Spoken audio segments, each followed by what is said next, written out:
Les agradezco una vez más y recibimos a Mike Huckaby con un aplauso, por favor.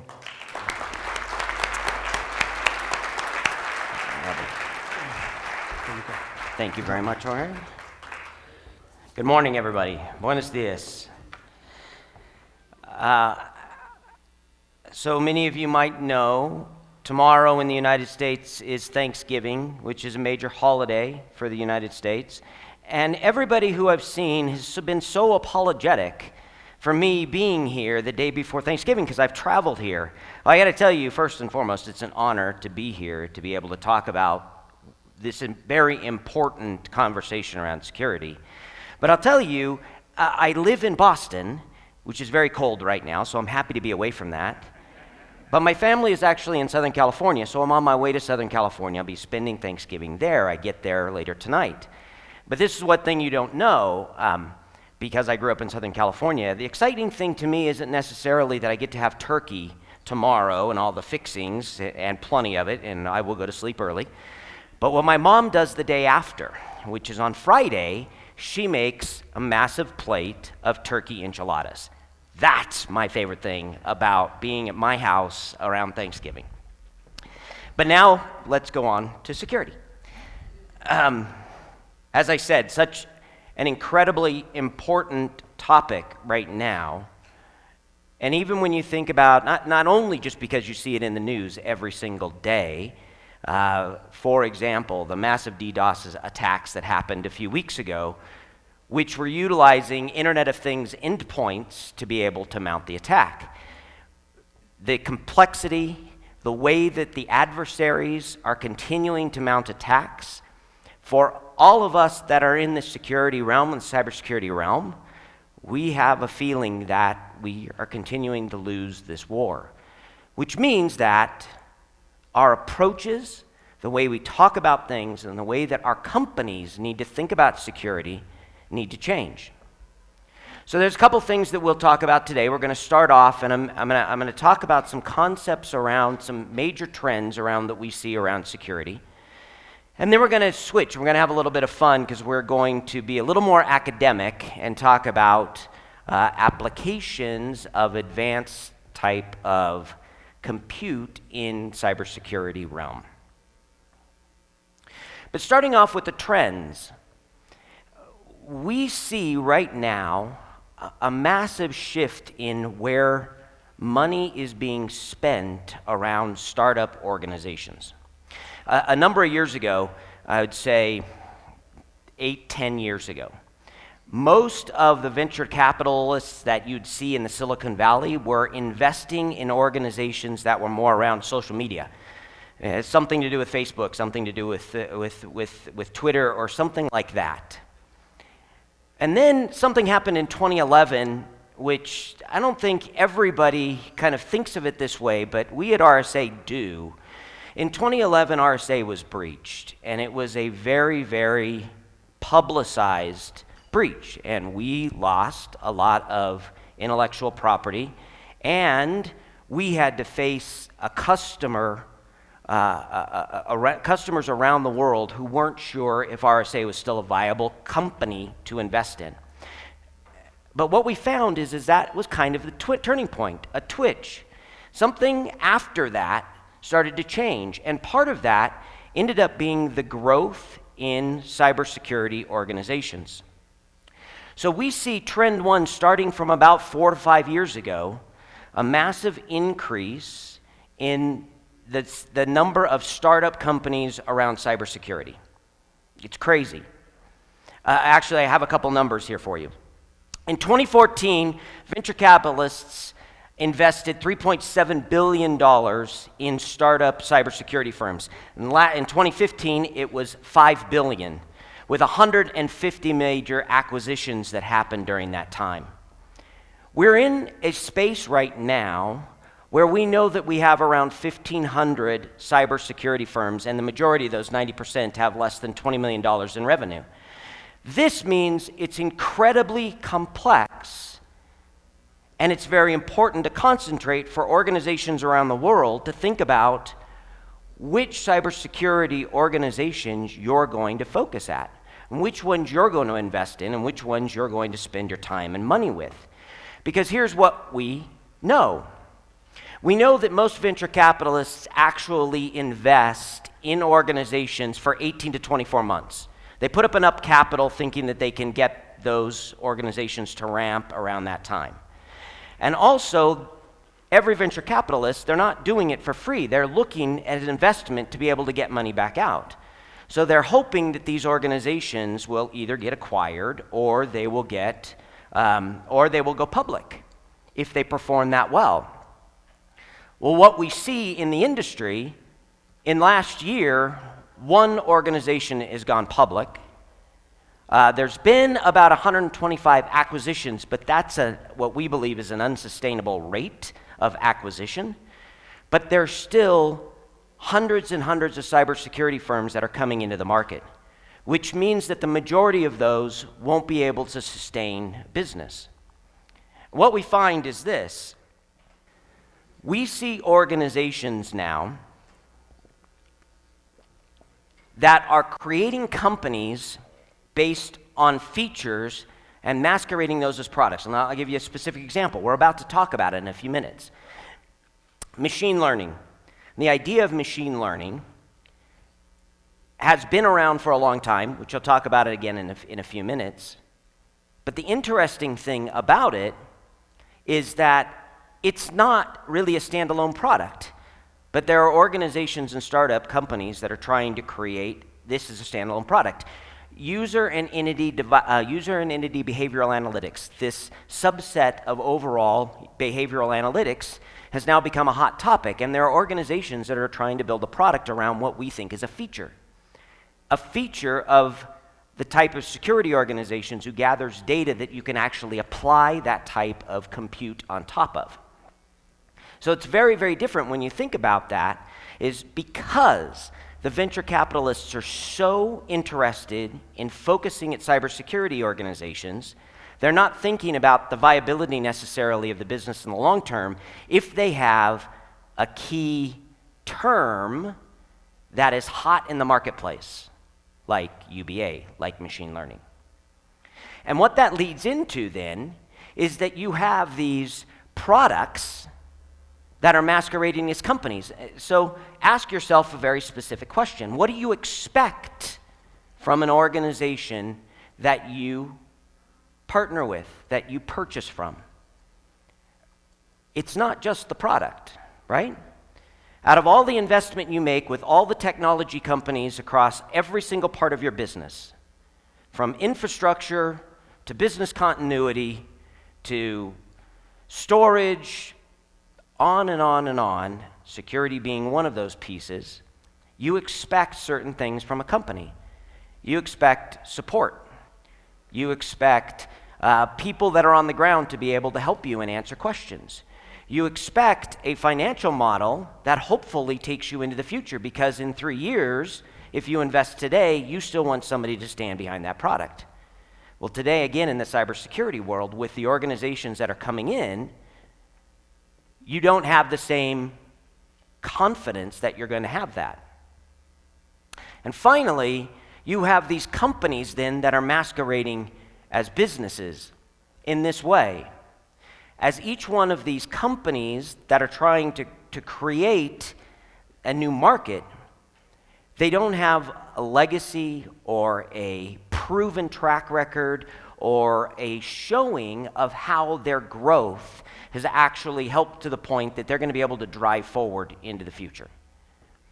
Which leads to this. That means the smart money that's out there,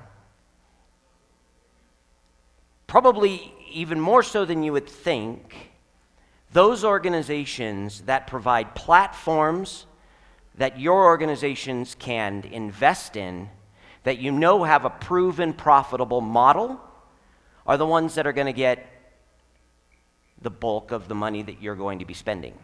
And they're the ones to be investing in, as we see it.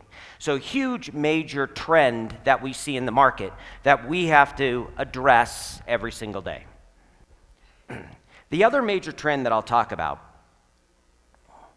is this idea of increased scrutiny. So I'm based in our Bedford, Massachusetts corporate office.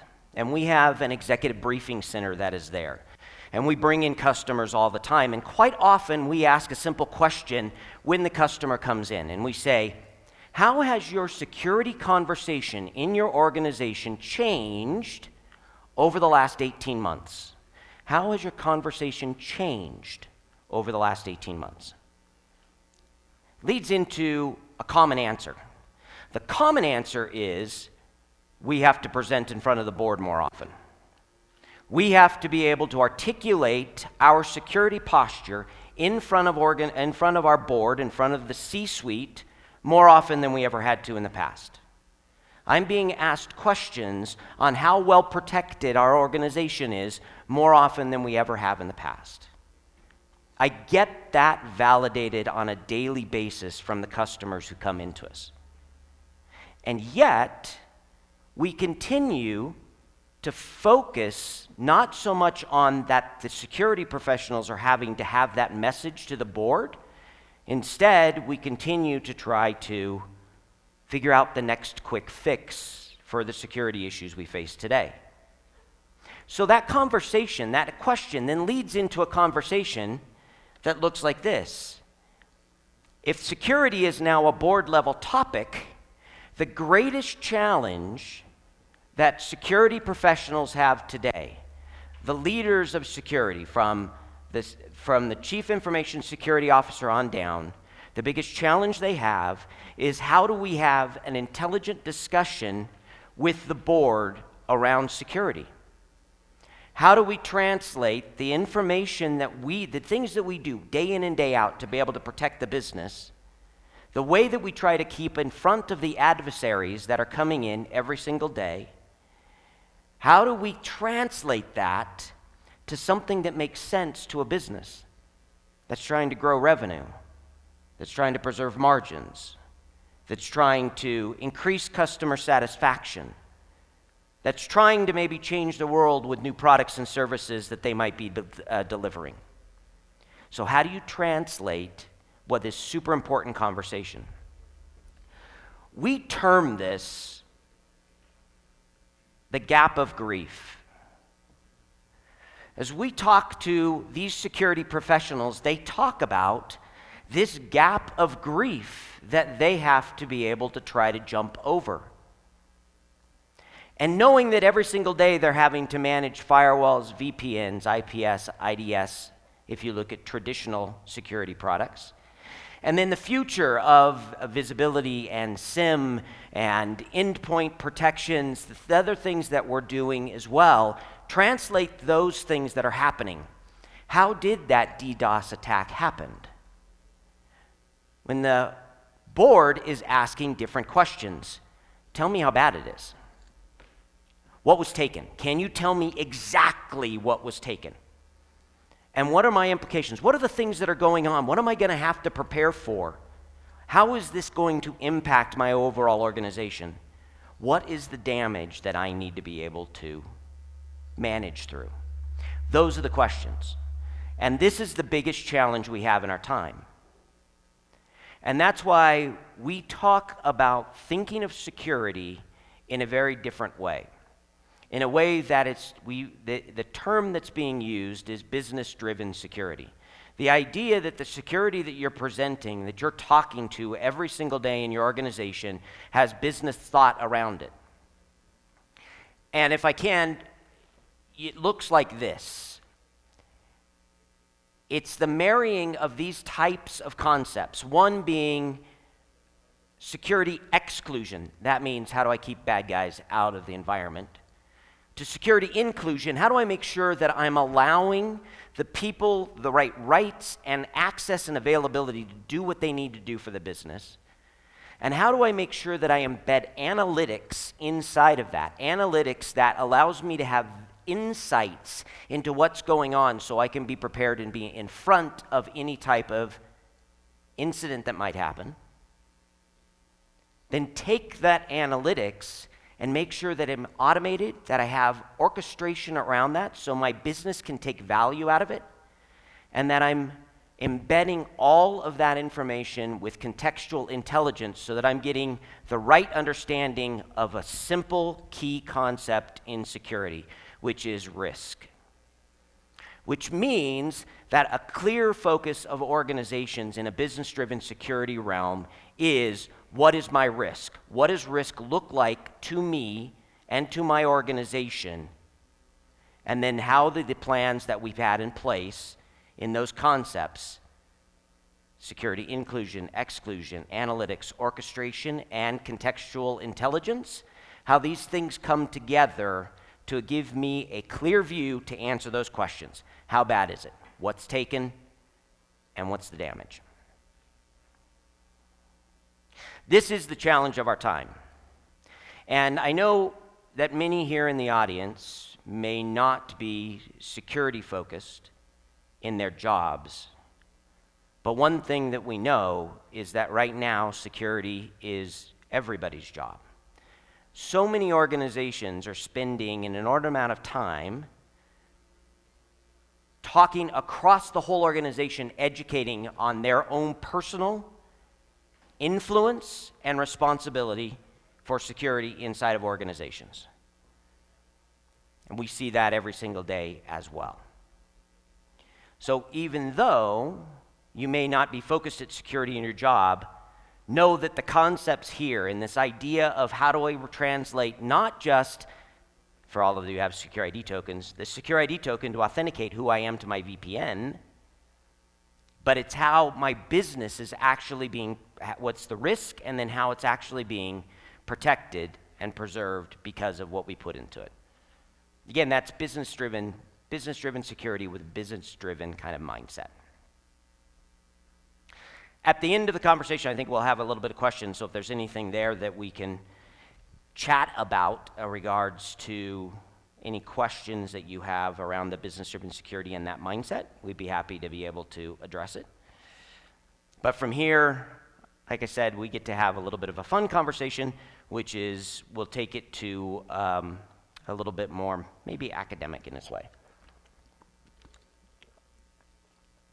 I talked about the idea of machine learning as being a product or a feature that's masquerading as a product. So when we look at it, we look at this idea of machine learning as first and foremost being something that we've been doing for a long time. So let's put some context around it. There is an enormous amount of energy around the idea of artificial intelligence, with a very simple definition of, are we having computers that exhibit some type of intelligence in the way that they go about and do their jobs? The most obvious use, and probably the biggest hyped use of artificial intelligence right now is self-driving cars. If you think about what we do as humans, we get inputs that are around us. We make sense of the inputs in an incredible way with the way that we match patterns together, and then we act upon those inputs. Artificial intelligence is a simple way of doing that with machines, taking inputs and then acting on those inputs in specific ways. That's why we talk about things like self-driving cars as being that kind of artificial intelligence in the way, not the way of thinking cognitive thought like we have, but the idea of artificially mimicking something that typically was the realm of a human. Now, when we talk about cybersecurity, though, we really focus at a subset of artificial intelligence, which is this idea of machine learning. And I've got here, I've got kind of a definition of machine learning here as we put up about what machine learning actually is and why we take this as a subset that makes sense inside of cybersecurity. And I'll kind of play this out just a little bit. A field of study that gives computers the ability to learn without being explicitly programmed. Oh, look at that date. So as much hype as it comes around, 1959 when this definition was put out there. So I don't know about you, but I'm a big science fiction fan. I love reading science fiction novels. I love Isaac Asimov. I love all of the robot stories and that idea of artificial intelligence and learning.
for everybody to be able to look at and think about in a cybersecurity realm. And this is the thing that we have to approach every single day, and why machine learning is in some ways in cybersecurity developing, but you can't wholly rely on it.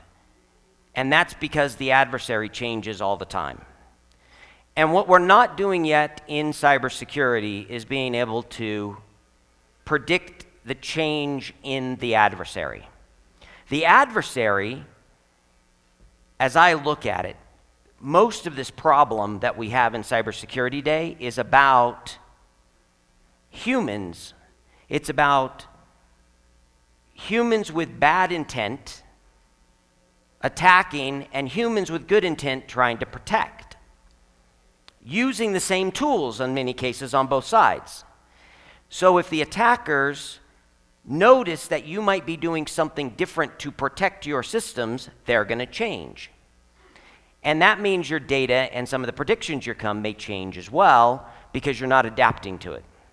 The biggest pitfall when it comes down to it is to remember that the attacker is always looking for a way. We talk about this kind of simple example. It's really hard to be a security professional because look at it in this way. An attacker only has to be right one time to get into your environment. However, for security professionals, we have to be right every single time to protect a business. And that is a massive weight on most of security professionals' shoulders, knowing that that's the case. The development of machine learning is in this way of being able to say what we've learned so far because of the data that we've had in the last few weeks or in the last few months, we're now going to translate that into what we think may look like a different model going into the future. And even from an RSA perspective, those are the types of things we're looking at. Knowing that the adversary is going to change, how do we look at the data to notice if data is changing, and that changes the algorithm to be able to follow along with the attacker. Unsupervised learning is interesting because you're just looking for patterns. But is this example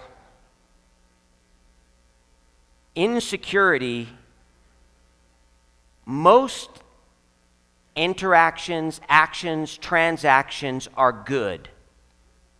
Most files on your system are good.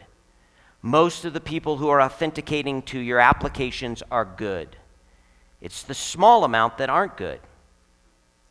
But the thing is when a pattern changes doesn't mean it's bad. For the example here of the tomato. All of the green tomatoes, now one of them's turned red. Is that bad? No, it's actually our desired state.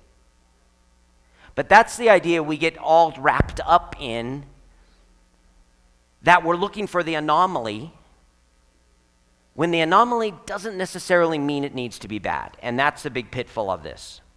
If we're just looking for anomalous type of behavior, we're looking for user behavioral analytics, and this is one of the key concerns around it, is that people often act differently but for legitimate reasons. I travel all around the globe. Last week I was in Abu Dhabi for the RSA conference there. 2 weeks before that, I was in India. Everywhere that I go, I may be accessing a little bit differently because of the environment that I'm in. And because of that doesn't mean I'm doing something bad. Actually, I'm just trying to get to the systems that I need to do my job. However, it may look anomalous because it's not normal from the majority. So when you look at, in an unsupervised way, when you look at the machine learning, you have to be concentrating on the multiple data points, as many as you possibly can, and correlate those together to see what's really different and malicious.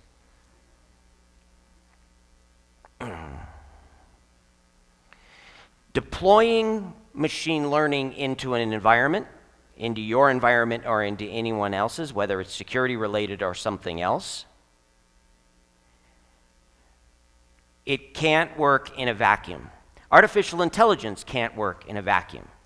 For example, a colleague of mine just got a new Volvo. His wife just got a new Volvo. And it's one of those that automatically just off the assembly line can drive by itself. However, your hands still need to be on the wheel. It doesn't drive by itself unless your hand's on the wheel. It will take you down a path, and you don't have to do anything, but your hand still has to be on the wheel. He says it's off. It's funny because your hands will be on the wheel, and all of a sudden it'll switch on you. Your hands just get flown over. But that idea is the same thing when you're looking at machine learning and you're looking at these types of ways of predicting behavior into the future. Is you can't do it in a vacuum. You have to have some oversight around it. You have to make sure, and as you're investing in these types of features and trying to implement these types of models, you have to be saying, what is my personal or corporate oversight on what's happening here? I need a way to be able to independently think about how it's going to be different. And knowing that, especially in cybersecurity, if the adversary changes, it requires a process to understand how things are changing. So you're continually looking to say, has it changed? Do I need to do something different? Has it changed? Do I need to do something different? So ultimately, as you're looking at things like machine learning, concentrate on the data, understand what your outcomes need to really look like. You can't do it in a vacuum. And ultimately, for you as an organization, you have to understand how this type of predictive type of models of computing make sense for you and your business.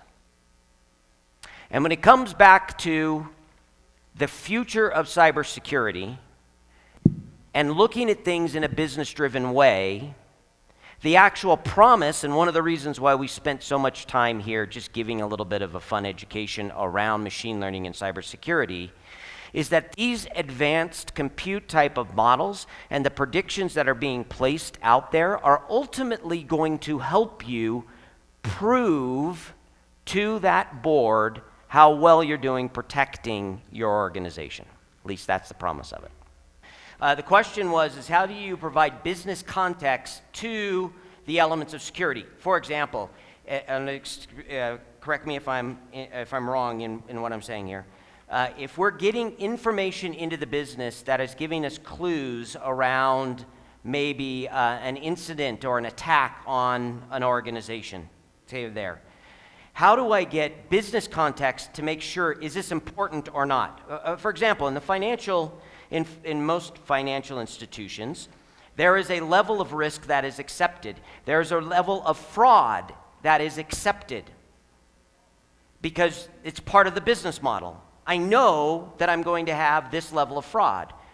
And so at any given time, I may need to have business context that says somebody in the organization has decided this level of fraud is acceptable to me. How does information like that get embedded into the overall security, like the business-driven security mindset? And it comes with security not being in a vacuum, not being in the basement, not being a set of people in hoodies trying to be the white hat hackers. It comes with a security discussion that happens across an organization that looks for what are the most important elements of information for our organizations, and then building models to be able to extend that information into the security realm. Whether you're looking at tools that allow you to do that, or other processes that allow you to do it, you've got to start with the conversation about what's important to the organization, what's important to understand, like in the example of the fraud, and then applying the right mechanisms in place to be able to share that information. Hello? My question is regarding context. Mm-hmm. Because in a way, when you're trying to provide a cybersecurity experience, you want it as seamless as possible. Yes. So how do you do that? And because I would assume that for customer experience, that would be very important. So for a customer, how do you create a seamless experience around security or getting data out of security? So can you give me an example of what you're trying to mean, or yourself, maybe where you've I seen would it? assume that you're using a lot of cybersecurity tools. Oh, yes, okay. And then you go Yes. to Abu Dhabi Yep. and you connect at a non-secure Yes. network in the airport, and then Yes. So how do you, so if I'm getting the question right, how are you simplifying all of these inputs of information that might be concerning into a place that you can act on? Like we think about the idea of a single pane of glass, which means, do I have one place that I can go to be able to tell me, should I pay attention to this or should I not? Am I kind of in the right I mean, realm? it has to do with seamless and ubiquity. Right. Because you want the guy to have Exactly. only one experience with your Exactly. technology, right? Yeah, exactly. And I think it is a challenge. And I just said 1,500 companies that are all trying to vie for some way to be able to show how they can protect a business.